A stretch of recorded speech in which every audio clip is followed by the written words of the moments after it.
with us before, you know that we conduct these sessions using video technology from Google and Google Hangouts. And so we're glad that you're with us for this broadcast, either from Google Plus or from YouTube. So you might ask, why do we use this Google Hangout tool? And I've said before, as an institution, we're pretty good at sharing ideas when we're all together in a classroom or a conference room. But when it comes to communicating using some of these newer online tools, one, they're new, and many of us are just too busy with the day-to-day routine to kind of play with these new technologies and experiment with finding better ways of communicating and collaborating with these online tools. So one reason we've chosen to use the Google Hangout tool is because it's available to anyone at ATSU. And then secondly, we want to enable people to learn something about this collaboration tool, better understand it, and get comfortable with online interaction just by experiencing the session. So just kind of modeling how to use the tool. So really our goals for this session are twofold. First, we hope to present topics that are topics and information that will be helpful to you. But then secondly, we really want to use these lunch and learn sessions to experiment. So we want to, we're going to continue to tweak little aspects of the lunch and learns to try and figure out how to build better virtual communities, share more ideas online, evolve our geographically separated campuses into a truly combined learning-centered or learning organization. So for those of you who are participating for the first time, just sit back at your computer or your mobile device. You can get on via mobile as well. Relax and enjoy the broadcast. Using Hangouts can be a very passive way to participate in the session, and hopefully you will learn something from the topic. But if you've been with us before, or if you're more adventurous, then we really hope that you're not passive. We really want people to participate. So to participate, you can add your comments to what we refer to as the chat room. And the chat room is the comment area for this event on Google+. So we highly encourage you to interact with others involved in the session. Ask questions, share your opinions, post your thoughts, engage in some healthy and hopefully fun online discussion about the topic, or as I say, just throw virtual tomatoes by using those comment tools on the Google+ area. And we have people monitoring those comments, so we'll try and bring any ideas shared there into the discussion, and then we'll include your questions during the session as well. So today's topic is one that is that I think more and more employees are dealing with in more and more ways, and it's really, how do I get work done when I'm away from the office, or more simply, how do I work from anywhere? And one thing that I noticed as we were preparing the session is that nobody wants to claim any expertise on this topic. So I invited several people to join the Hangout discussion, but most of them were pretty hesitant, saying, oh, I'm not very knowledgeable about that, even though they travel a lot and use tools from off-campus quite frequently. So we're hoping to have Andrea O'Brien join us here. Andrea is the Associate Director of Residential Admissions on the Missouri campus. So she travels a lot and she works from home. I think occasionally is the term, but knowing that I see emails from her after 5, it may be more than occasionally. And then Andrea also brings a different perspective because she supervises several of the admissions counselors who do a lot of their work away from the traditional office. So we'll get a little bit of a supervisor viewpoint on this as well, hopefully. We may have a couple of others who join in here. If any of you are interested in joining in the Hangout, just instant message myself or Gene, and we'll try and get you there. So I wish we had a few more experts in the Hangout. The bad news is you just get me. I think that the good news, though, is that there's some evidence that there's a lot of potential in figuring out how to use these tools and get as much done outside the office as in it. So I think a good place to start is to try and break down what it means to work from anywhere. And so I think what we'll do is I'm going to share my screen here.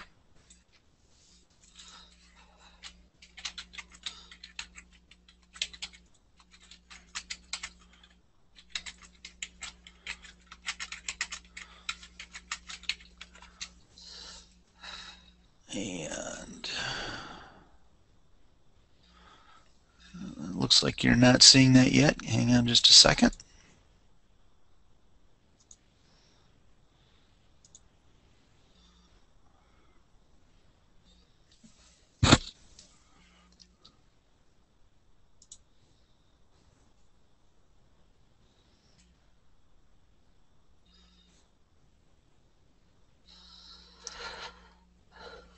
I'm going to try it this way and see if we have any more luck.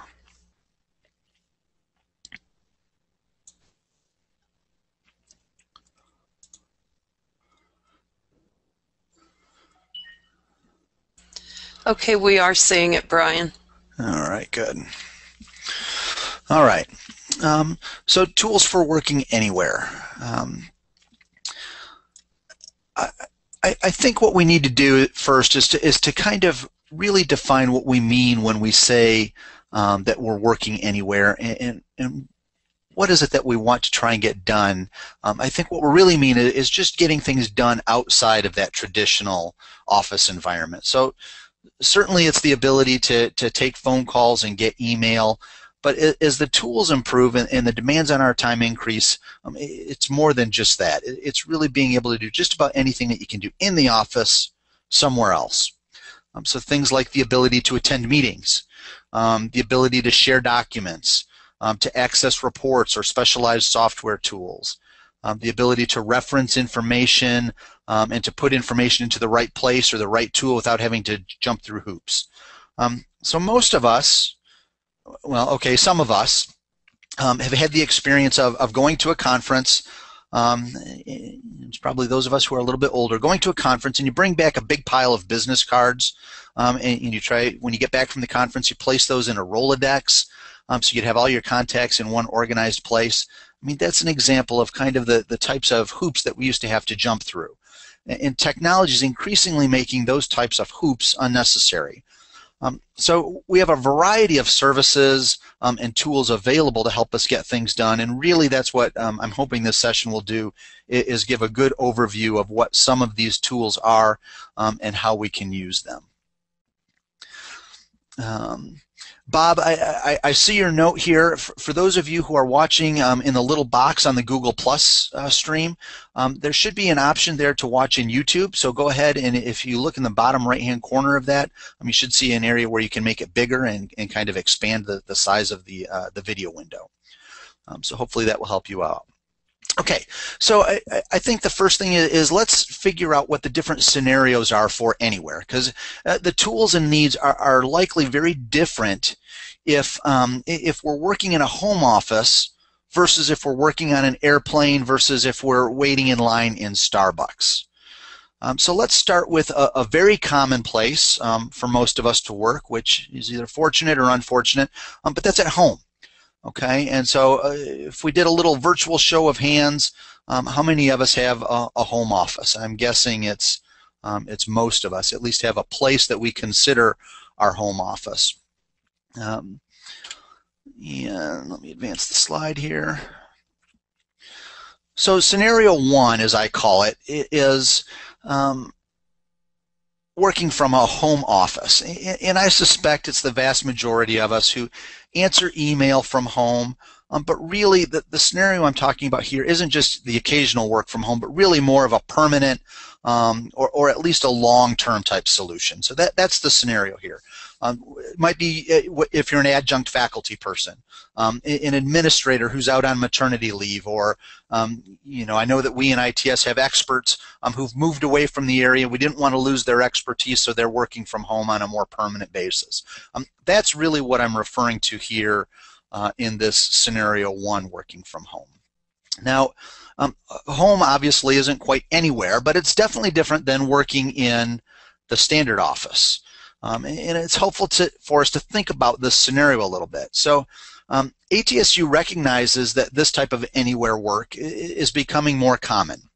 And there's actually an ATSU work at home policy. It's policy 90-106 if you're interested. And it does a pretty good job of covering the things that the institution believes are important considerations when working off campus in this type of a scenario. So the policy obviously requires that, that if you're going to work from home, it has to be approved by your supervisor.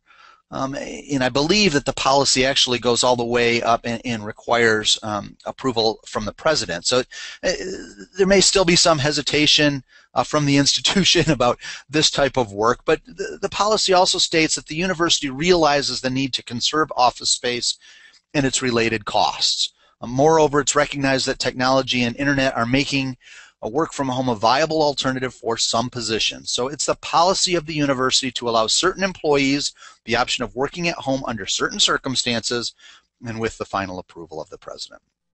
Okay, so I don't know if the policy covers all of the issues that or scenarios that I've listed up here, but it does talk about some of the proper expectations in home office setup. So when we talk about your home office, you certainly want to have an area that's private, that limits distractions. The policy talks about things like making sure you have child care arrangements, and you want a quiet place where you can actually do your work. That makes common sense, right? Yeah, you need to be able to secure your workstation. So remember, you're still working with ATSU data, and most likely, or not even most likely, you're going to be connected back to the ATSU network. And so I see Andrea's trying to join here. Andrea, if you can instant message Jean, she'll try and get you back in the session. You just need an invite from her, and then what you'll do is you'll go to the Google Plus stream for the ITS page, and you should be able to get in from there. Okay. So we're talking about securing your workstation. Things like making sure you've got virus protection on your PC. And so one of the things that ITS offers is we offer an option for discounts. So if I go to the its.atsu page, you can actually get deals and discounts section, and there is a deal for Trend Micro. Okay, so this is a special discount for virus protection software for working at home. Okay, and these are the original costs, and these are the ATSU costs. So you can see that you get a little bit of a discount here. And then, excuse me, then to actually take advantage of this, click on this link. And what you do when you get here is, obviously most of us are in the US and Canada. You come in here and it gives us the options for different products for virus protection. So if you're going to work from home, that's a good start, especially if you're using a desktop computer. Okay. In addition, you probably want to password protect your workstation, especially if you have kids. I don't know about you guys, but I've come back and found all kinds of other things on my work computer because the kids have used it, and so the documents disappear and whatnot. An appropriate internet connection. So what is appropriate? This is probably not such a big deal these days with cable modems and better DSL connectivity, but you want some pretty good internet connectivity. I would say some type of broadband connectivity, either DSL or a cable modem, and probably upwards of 5 meg per second is probably what we're looking for. In terms of hardware, in the past we've had some special circumstances where the university's provided equipment for people to work from home, but really that doesn't happen anymore. In fact, the policy states now, and it's really the norm for the employee to provide the equipment. But it does have to be reasonable equipment, so you need to make sure that it meets some kind of minimum specs for you to be able to get your work done if you're going to be working from home on a permanent basis.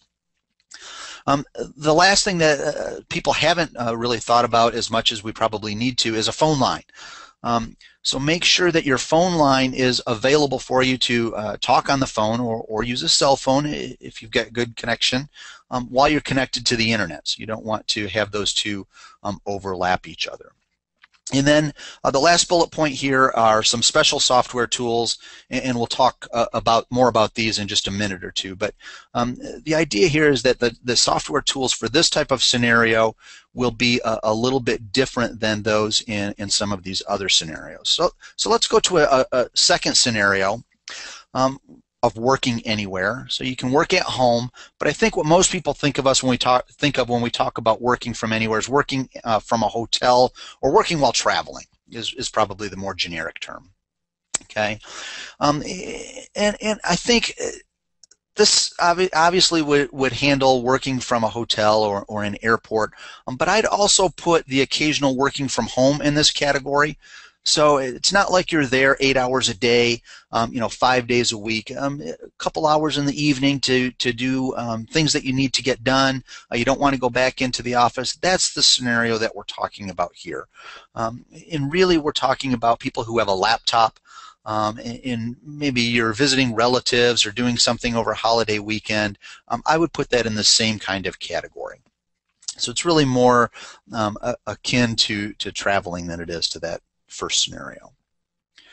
Okay, so here you might not need all of the same tools that you would have in scenario 1, but it would be nice without forcing you to have to lock down your laptop so that nobody else can use it. So the disadvantage of scenario 1 is it really is more permanent. And when you're using a laptop, you want the flexibility to change things around, and you don't want work items interfering with your ability to do the other stuff, the fun apps that you use. Okay, so we'll also talk a little bit about connecting to airport wireless. Is it safe? Will strangers steal my password? Those kinds of things. And we'll talk a little bit about that in these kinds of scenarios. All right, and then the last one kind of gets into this next option where we're talking about equipment options. So we'll talk a little bit about laptops versus tablets versus smartphones. And if we have some time, then we'll talk about some travel-specific tips as well. Okay.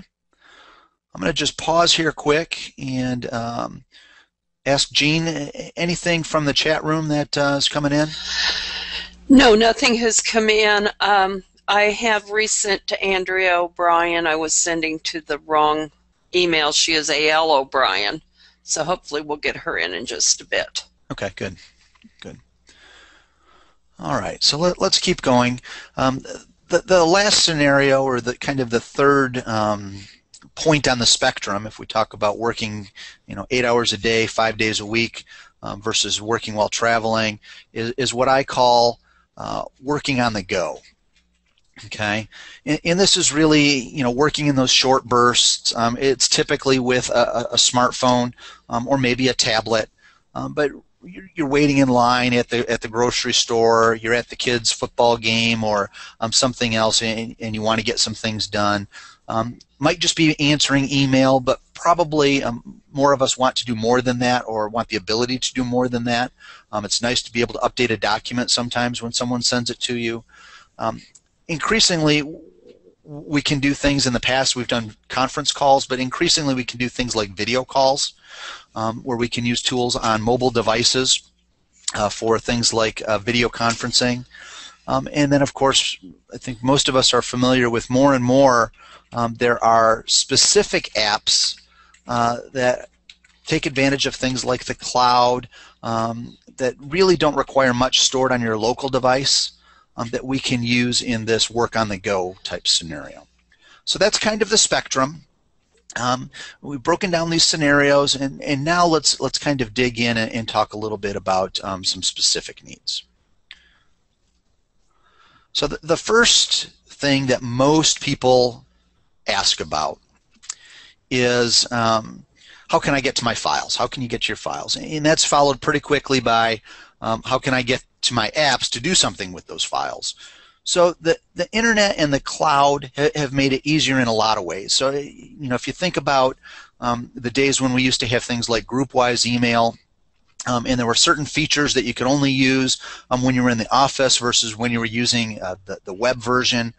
That's changing, but there are still times when you need a specific file or a specific application, and it just doesn't run over the web. So it might be a Word document that is on your G drive. It might be, you really need to look something up in Campus View or another administrative application. So let's look at these ways of getting to your files and getting at your apps. Okay, so the first one is the ATSU portal. And so let me go ahead and open another window here.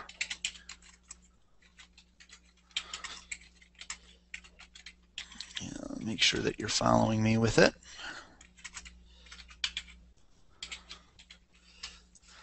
I'm going to need to re-share my screen.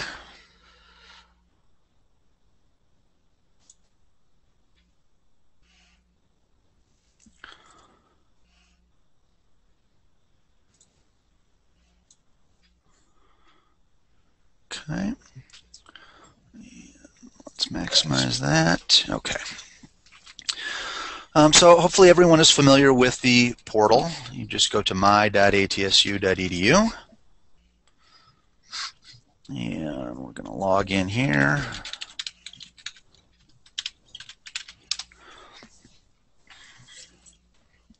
Okay. Hi, Andrea. Welcome back. Thanks. So we've talked a little bit about, well, and you might have been watching the broadcast, we've talked a little bit about the differences between working at home permanently versus working on the go, and kind of how working anywhere involves a lot of different scenarios. So the scenario that we're talking about right now is how do I get to my files? And this is probably the most common one. So we're talking about using the portal. So I've just logged into the portal, and an option up at the top is My Files. So if I go to My Files and I click on that option, you can see that I see all of my local drives that are mapped to my university account. So I can see my G drive, my H drive, G for groups, H for home, and then the other network drives that I have access to. And I can click into any of these and see lists of the folders and the files that are there. So accessing files is pretty straightforward. If I want to upload a file, I can do it in a couple of ways. I can either look at the action button here and click on Upload, or I can drag and drop a file into this File Uploader area on the right-hand side. Okay. So let's just say that I wanted to upload a file, and here's the little dialog box that comes up. Let's say I'm going to add something. Brian, does it matter what browser you're in? It shouldn't, but I will say that Firefox is the one that we have the most luck with. Okay. So I would suggest that people use Mozilla Firefox. I'm a Chrome person most of the time, so I use Chrome most frequently. For the demo, though, you can see that I'm using Firefox simply because it doesn't have some of the little nuances that Chrome does. So if I were here and I would choose a file, I would click Open, and then it would upload here. Okay. Similarly, if I wanted to get rid of a file, I could go into, let's just go into one of these little folders. We'll just go into Mind Manager kind of stuff. I'd select a file, and then what I can do is right-click on it, and I get an option here to go ahead and delete that file. So you can use either the right-click option, you can use the navigation buttons up here and the action items, or you can use the file uploader. So lots of different ways to be able to manage your files. And this is available on the portal. So certainly from a laptop, this is a great tool. If you're working at home, like I say, every now and then, this is a great tool. It will even work on most mobile devices, but not all mobile devices, and in some cases not to the same extent. So that's that. I'm going to minimize that. Okay, so that's using the portal. Another thing in the portal is what we call remote desktop. So this is a way to get to your files. I've showed you my files, and actually you can also get to some of your applications here. So if I look in my resources and my tools, you'll see that I have things like the ability to get to Blackboard. I can get to some campus view things. I can get to the Great Plains portal. I can get to some specific applications through the portal. But let's say that I wanted to actually use my desktop at work. We can actually set up the portal to be able to get you into your desktop workstation. So if I go into Resources and I look at Remote, it will give me an option where I can actually log into my desktop. So that's my desktop at work, and then I can use the same tools that I have at work through the portal. So that's a nice way to get work done as well. If you want to make that happen, that's just a request to the help desk. Just send an email there and they can get you going on that. So that's called Remote Desktop. So that's another nice way to get a lot of work done when you're on the road. If we go back and look after the portal, cloud-based tools. So if we look at cloud-based tools, really what we're talking about here are using mobile devices. And for those mobile devices, laptops, but really even desktops as well, there's a variety of ways that you can get at your files. So one that I'm going to demo here is called Google Docs or Google Drive. So you can see here, hopefully, yep. This is my Google Drive. So basically you navigate to it just from your email. So if I were in my email, I would use this black navigation bar and I would click on either Drive or Docs. And then I have a list of folders that I have set up that synchronize my work information back to the cloud or Google. And so these files are stored in Google as well as on the network drive. So management becomes a little bit of an issue because you need to manage which one is where.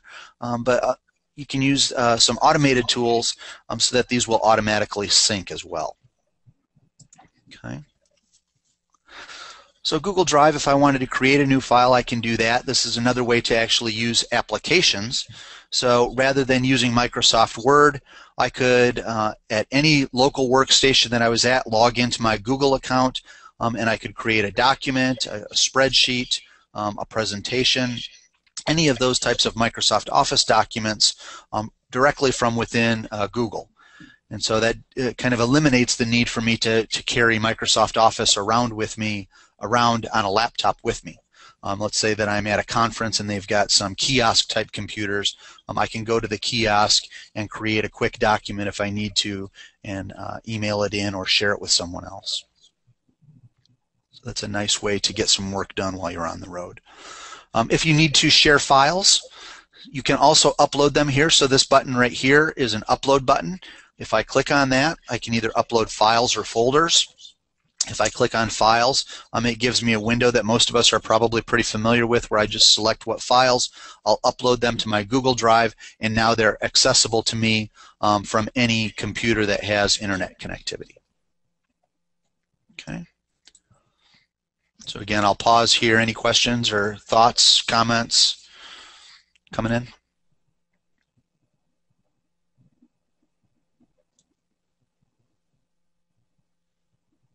Okay. All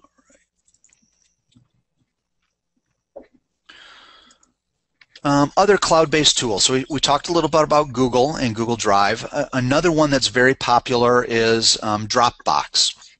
So Dropbox is a similar tool to Google Drive in that you can synchronize your files to multiple places and multiple devices.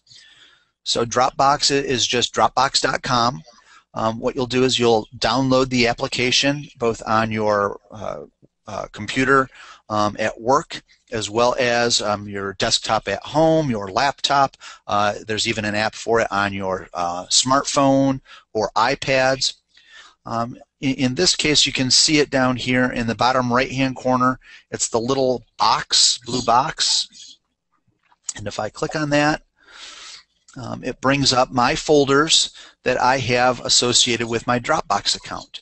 So all of these folders will then synchronize to my Dropbox. So I can either go to my Dropbox by going to the Dropbox website at dropbox.com. Okay, and you can see here's how you would download the application, I can sign in, and then it will synchronize those files that I put in my Dropbox across multiple devices. So if you have a file, let's say a spreadsheet that you keep track of, and you use it to reference and you want it while you're on the road, throw it in your Dropbox, link your Dropbox to your mobile device, and then you can get it through your mobile device whenever you're traveling. Okay. All right. So I see a question. So what's the advantage of Dropbox versus Google Drive?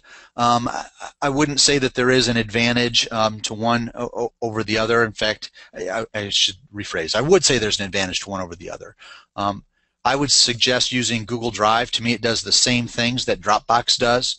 Dropbox, some people have already in their home environment, they use it. And so if you're just trying to get a file here and there and you've already got a Dropbox account, sometimes it's more convenient from that standpoint.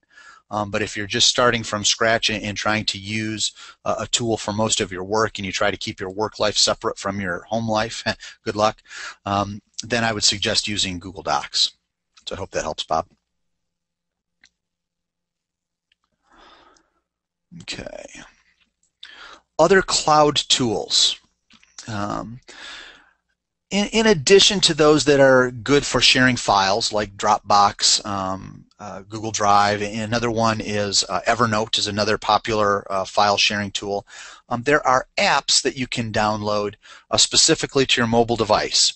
So things like Blackboard. Let's say you wanted to be able to get to Blackboard when you're on the road, and you just wanted to take your smartphone or your iPad, something like that. Let me unshare my session here.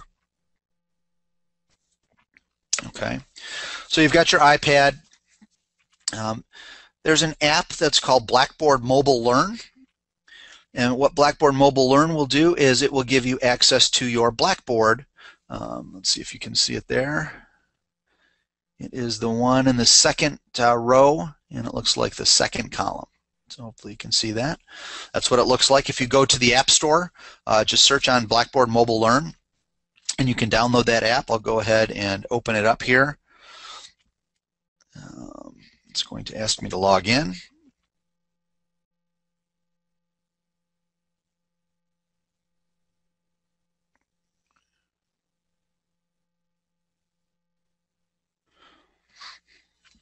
So once I log in, you can see what it does is it brings up those courses that I have access to. I can then click into a course if I want. So I'll go ahead and click into a demo course. And then there's a nice little menu, and it's a little bit different interface. You can't do everything that you can do in Blackboard on the mobile client, but increasingly they're adding functionality into this. So it's becoming better and better. So it's a way to get work done when you're on the road. Okay, so that's the Blackboard Mobile Learn tool. Let's say you want to use your iPad for things like Microsoft Office documents. A good tool to use for that is called Cloudon. It's just like it sounds, C-L-O-U-D-O-N. I can show you the little graphic for that one.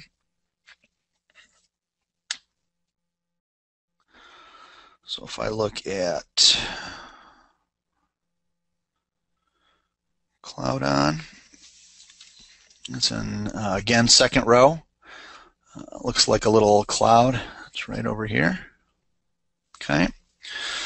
If I click on Cloudon, you're going to need to have an account, so you'll get an account, but then you can link that back to either your Dropbox or your Google Docs, your Google Drive account, and you can share your files across those two applications. So let's say you were storing your Microsoft Office files in your Google Drive. If you connect it to your iPad and Cloudon, then you can actually use Microsoft Office tools on your iPad and work on those files. So that's a nice tool. It's called Cloudon. And then the last one that I wanted to highlight is for Android, and it's called Quick Office. And Quick Office is very similar to Cloudon, but it's for Android type devices rather than iOS type devices. Okay. So those are some cloud-based tools that are really good for getting work done when you're on the road. The last one here is what we call a full VPN solution. And really, this one targets more those people who are working at home on a more permanent basis. So this is a better fit for a home office desktop because, or if you have really specific scenarios that you would need to use particular applications. So let's say, for example, you were working from home on a permanent basis and you wanted to have what we call a soft phone, or a phone that actually comes through your computer, and you can use a headset to then answer your phone, but it would be 4-digit dialing back to the office. So it's almost like you're right there on campus with this type of a phone.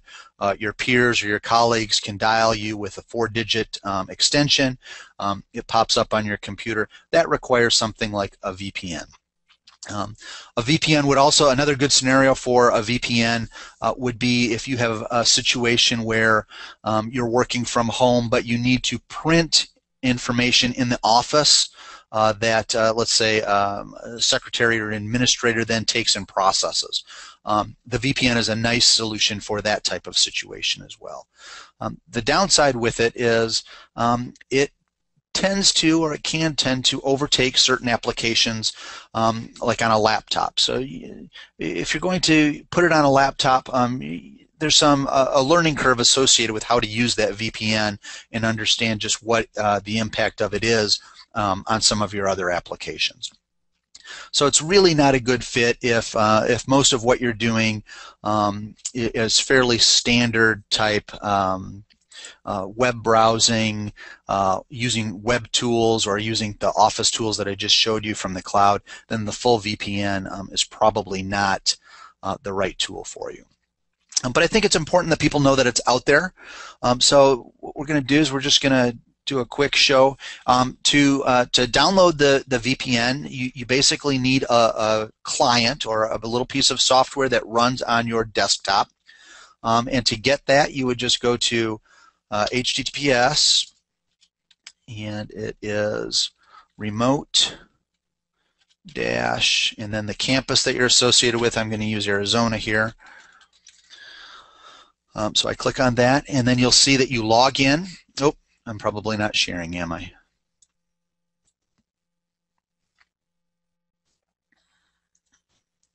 Okay. So now hopefully you can see that. So that's what the little box looks like.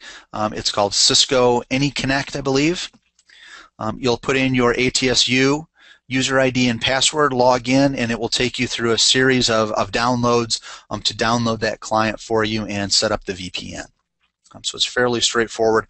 Again, if you're interested in this scenario, I'd suggest that you talk to the help desk just because they can give you some good guidance on what the best scenarios are for this tool. All right.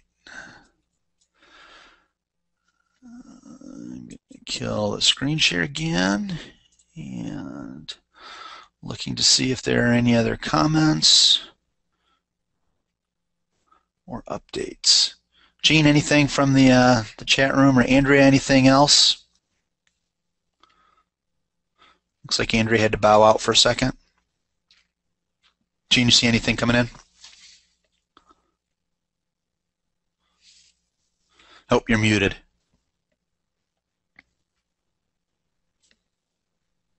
Okay. All right.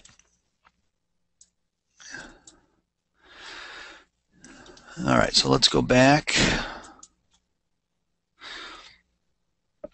So those are 3 ways to get to your files and your apps. Those are probably the 2 biggest activities that people want to do to get work done when they're out of the office. So I need to reshare.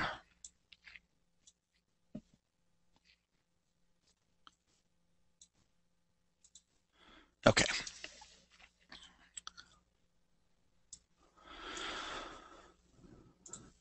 All right. The next thing that people want to be able to do or need to be able to do when they're out on the road or away from the office is keep in touch with the office. Okay. So let's look through some things that can help you keep in touch. The phone. Okay, so one of the things that you should do before you leave the office is use call forwarding. So all of the phones at ATSU, I believe, have the ability to forward to an external number. So what I do before I leave the office is I'll just forward my phone to my cell phone. So if I'm out of the office, I can still pick up my calls. Granted, it rings a couple of extra times for the person on the other end, but usually that's not a big issue. And then I can just basically, they don't know the difference of whether I'm in the office or not. So call forwarding is a great tool.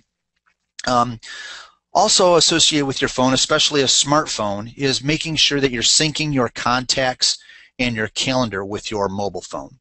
And we have some instructions on how to do that, or again, probably the easiest way, I don't want to demo it here, is to just go talk to the help desk staff, or send a note to the help desk if you're someone who's off campus, and look for instructions on how to sync your contacts and your calendar.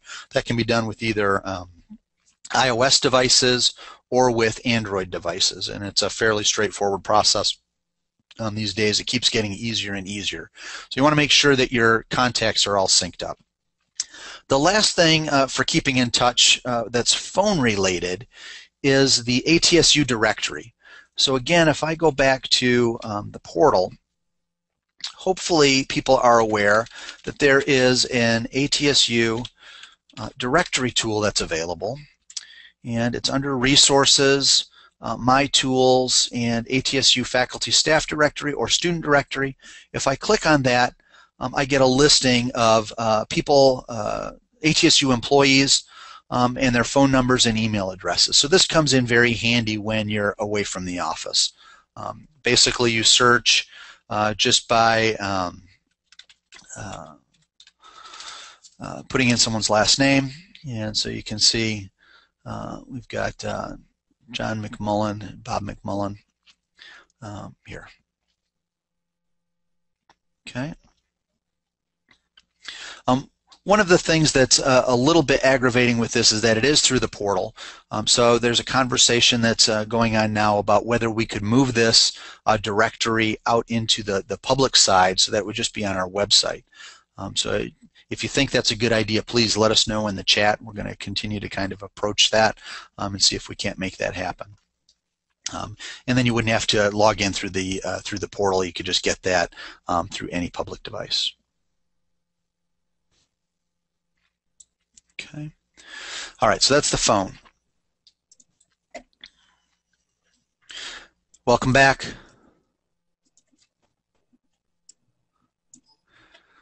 Okay, let's talk a little bit about chat.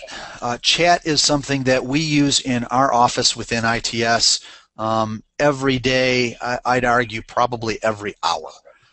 It's a very useful tool, and that works basically through your email. So if I go back to my ATSU mail,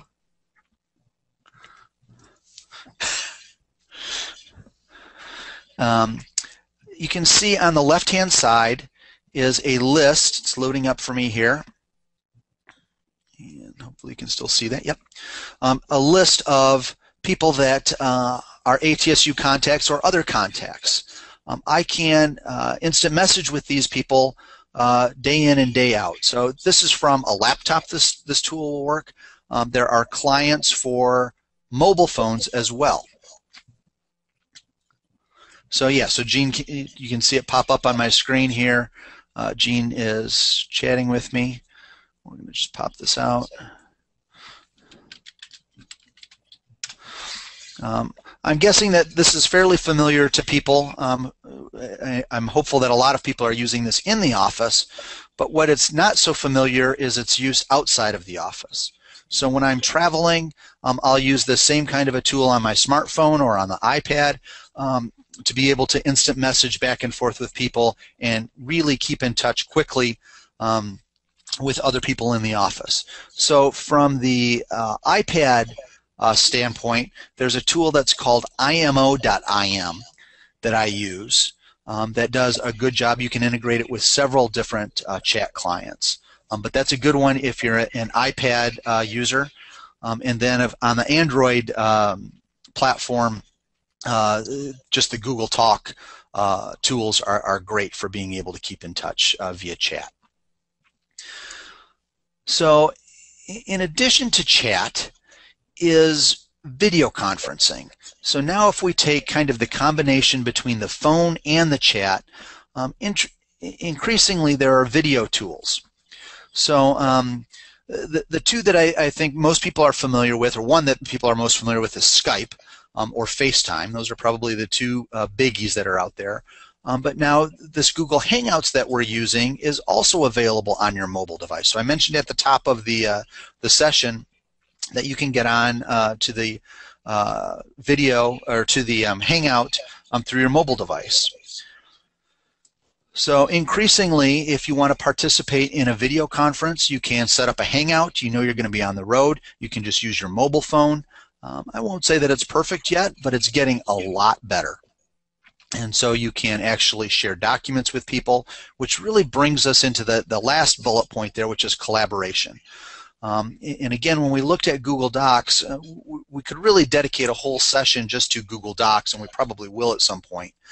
But I can get on my mobile device, my smartphone, and actually be editing a document within Google Docs at the same time the people in the office are editing that document.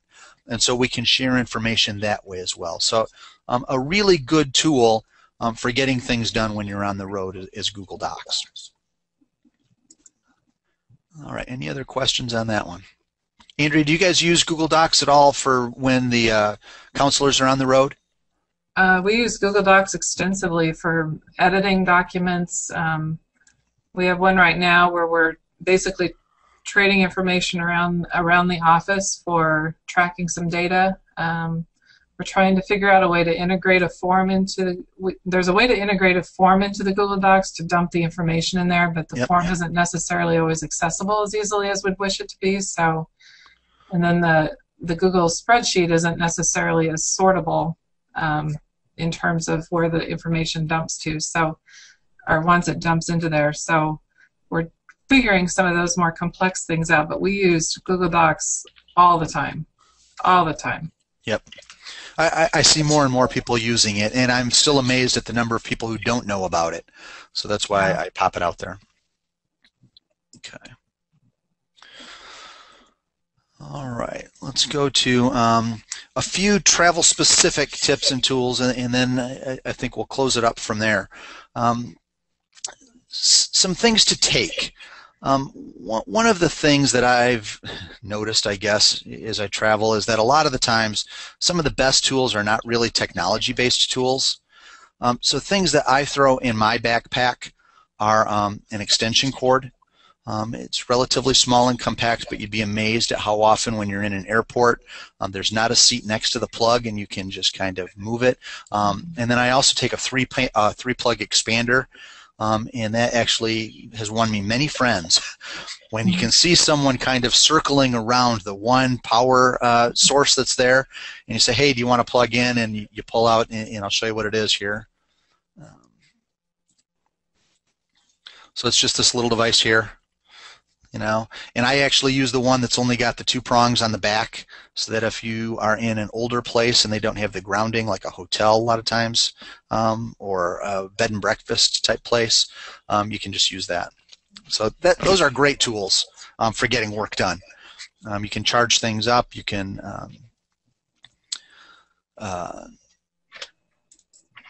kind of do what you need to do with your electronic devices with that. Okay.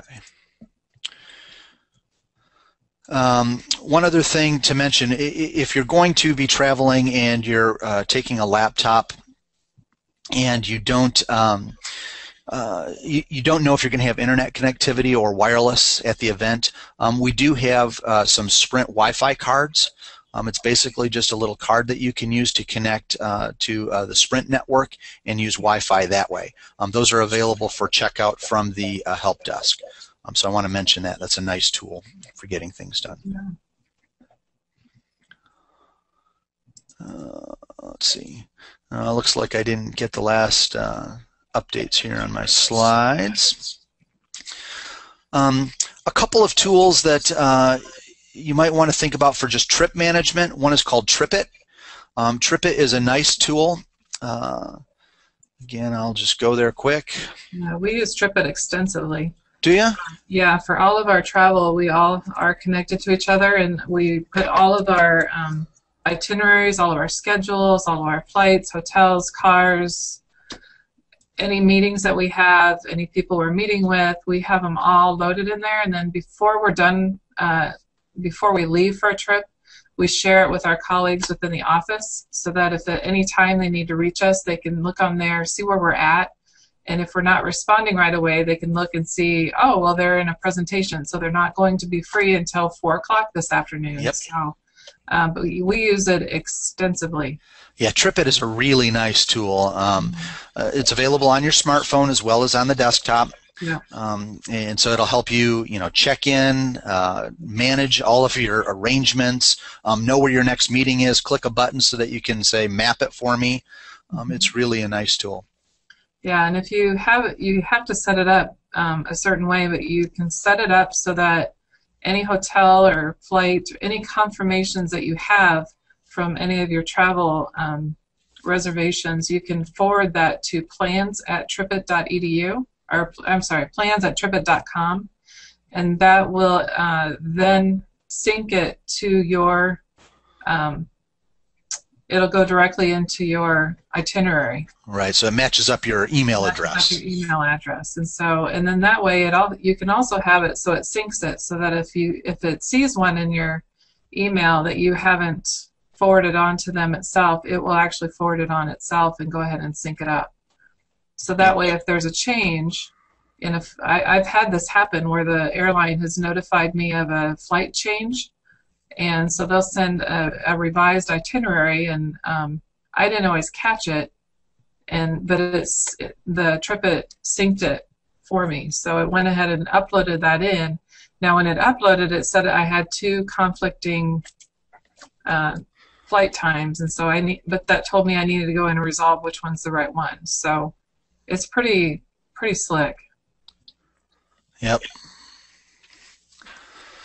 Yep, I really like Tripit. I think it's a great tool. Mm-hmm. A question came in, is there any cost for Tripit? There is if you want to go to a professional version. I just use the free version. I don't know, Andrea, do you guys pay for it at all? We pretty much just use the free version. I do have the professional version, but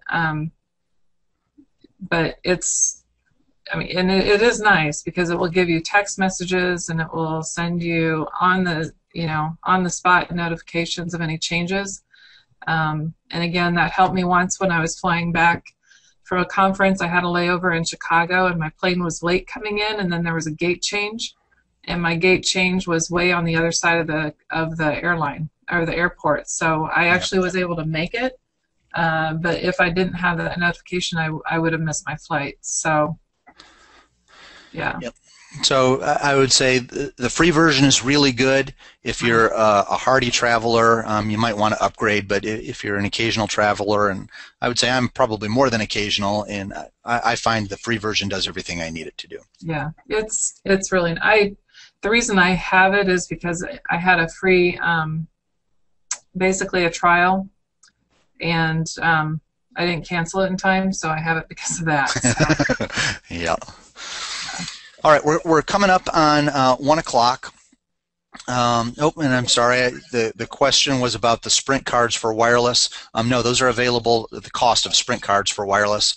No, those are available for checkout, and we pick up the cost on those. There is a cost to the university, but we have enough people who are using them for checkout purposes that, no, we'll just give them to faculty members who are going out on conferences or traveling.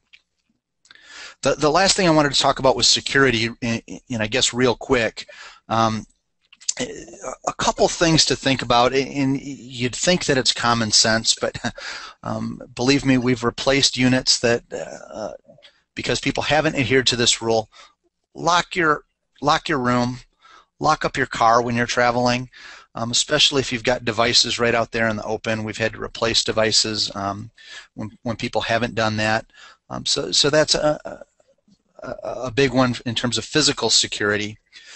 When we're talking about virtual security, it's important when you're using a public wireless, and those are the types that are typically in an airport or a hotel, to understand the difference between websites that you're going to that have the HTTP versus those that have the HTTPS.